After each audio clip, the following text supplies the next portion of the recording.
pag mali sila, gumawa ka na rin ng mali. Anak, okay lang mangbastos kasi mas bastos sila eh. Anak, okay lang magbully kasi mas bully sila. Ako, hindi ko sasabihin yon. Ako, sasabihin ko, At di yun ang sinasabi. hindi, yun ang sinasabi mo, Mr. President, and I'm No, not yet Mr. finished. President, Kasi of you course said, tama We si beg to Tariela. disagree, Mr. President, I'm not yet finished. No? Well, we beg to So, disagree. Mr. President, this is the question.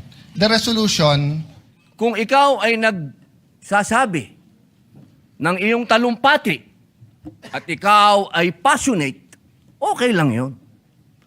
Pero para sigawan mo ang kasama mo, nasaan ang rules of the Senate? Si Ginoong Kiko Pangilinan ng ating senador ay ilang beses na pong senador.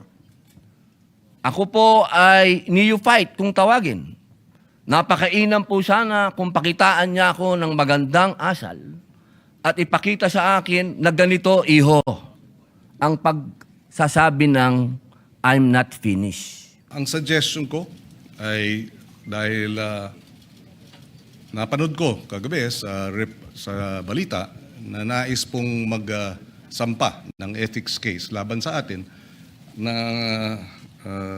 si Senator Robin Padilla. So ang suggestion ko, isampa na yung ethics case at doon na po sa ethics committee natin pag-usapan ito. Wala na po siguro mas importante kung rules of the Senate ang pinag-uusapan natin. So, ang ibig pong sabihin ba niyan na hindi kayang mahumingi ng paumanhin ng isang veteran senator? Senator Padilla, you're recognized. Maraming salamat po, Ginoong Pangulo, at sa ating pinunong mayorya. Mga mahal kong kasama, mga kagalang-galang kong kasama, at mga karespeto kong mga kasama, meron po akong naiwang usapin kahapon sa ating sesyon. Tungkol po ito sa asal o decorum ng isa sa ating kasamahan. Kaya naman, muli po akong humingi ng pagkakataon na makapagsalita ukol dito upang ipaalala at bigyang diin ang ating mga alituntunin dito sa Senado. Naniniwala po ako na mahalagang mapanatili natin ang respeto, paggalang at kaayusan sa bawat pagdinig at talakayan. Ayon po sa ating rules, ang sabi po dyan, Section 93, Rule number 34, Unparliamentary Acts and Language. Ang sabi po dyan, acts and language which offend a senator or any public institution shall be deemed unparliamentary. Sa wikang Pilipino, ang mga kilos at pananalitang nakakasama ng loob sa isang senador o alinmang pampublikong institusyon ay itinuturing na hindi naaayon sa kagandahang asal ng parlamentaryo. Malinaw po na sutuntunin na ito ng Senado na anumang kilos at pananalitang nakakasama ng loob sa isang senador o sa alinmang pagpampublikong institusyon ay hindi katanggap-tanggap. Bilang sanggunian, ipapakita ko po sa inyo ang isang video ni Senador Kiko Pangilinan kung saan makikita ang isang mainit na palitan sa pagitan niya at ng isa pang nating senador at ngayon ay Senate President bilang halimbawa ng kontekstong aking tinutukoy. pwede mo ba sabihin sa anak mo, anak, pag mali sila, gumawa ka na rin ng mali. Anak, okay lang mangbastos kasi mas bastos sila eh. Anak, okay lang magbully kasi mas bully sila. Ako, hindi ko sasabihin yon. Ako, sasabihin ko, At di yun ang sinasabi. hindi, yun ang sinasabi mo, Mr. President, and I'm No, not yet Mr. finished. President, of Kasi course you said, tama We si beg to Tariela. disagree, Mr. Mr. President, I'm not yet finished. No? Well, we beg to So, Mr. President, this is the question. The resolution, Ayun po, nakita po natin na napakagandang halimbawa na ilang beses pong gustong magsalita ni Senator Kiko Pangilinan na hindi dumaan sa tamang procedure na hindi binanggit ang Mr. President.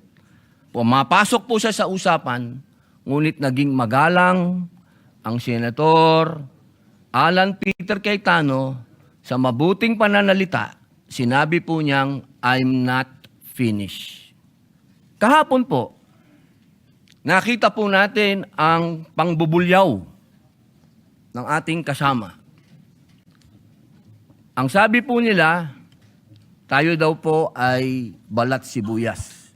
Hindi po yan pagiging balat sibuyas. Ito po ay nasa rules of the Senate. At ang sabi din po ng ating dating Senate President, na ito daw po ay nangyayari talaga, nagsisigawan. Mga mahal kong kasama, kung ikaw ay nagsasabi ng iyong talumpati at ikaw ay passionate, okay lang yun. Pero para sigawan mo ang kasama mo,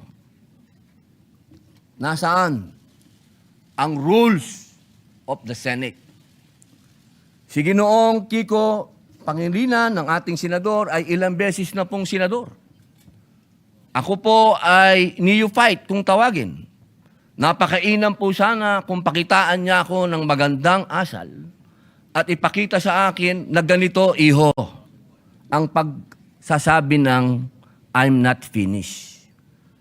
Hindi yung I have the floor with the burning eyes and the very high voice. Ladies and gentlemen, on record po ito.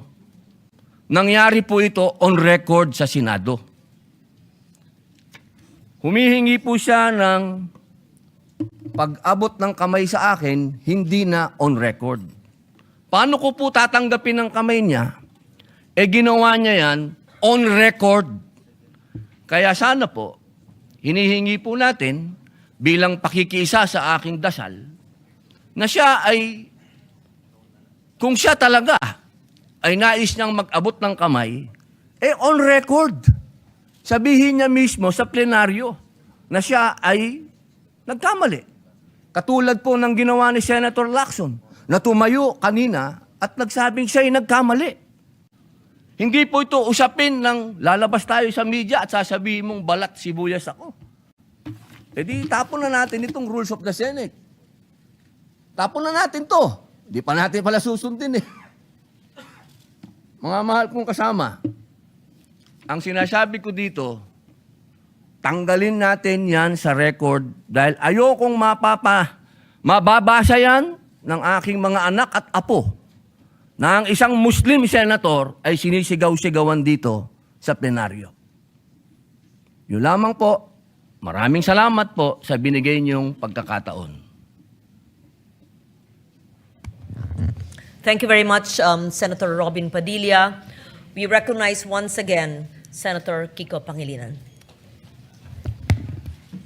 Thank you, Mr. President.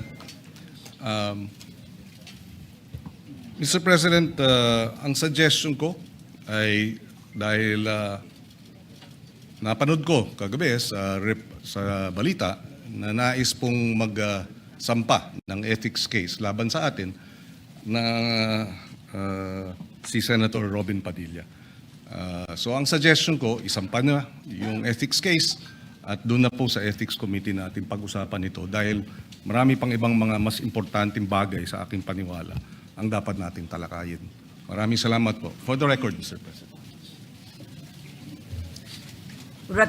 Thank you very much, Senator Pangilinan. We recognize Senator Padilla once again. Wala na po siguro mas importante kung rules of the Senate ang pinag-uusapan natin. So, ang ibig pong sabihin ba niya na hindi kayang mahumingi ng paumanhin ng isang veteran senator? Para sa kanyang pagtaas ng boses? Yun po ba? Nakikita ko po ang matamis ng ngiti ni Senator Kiko Pangilinan. Napakahirap po bang sabihin nun? At kailangan pa natin umabot sa ethics? May I suspend session first?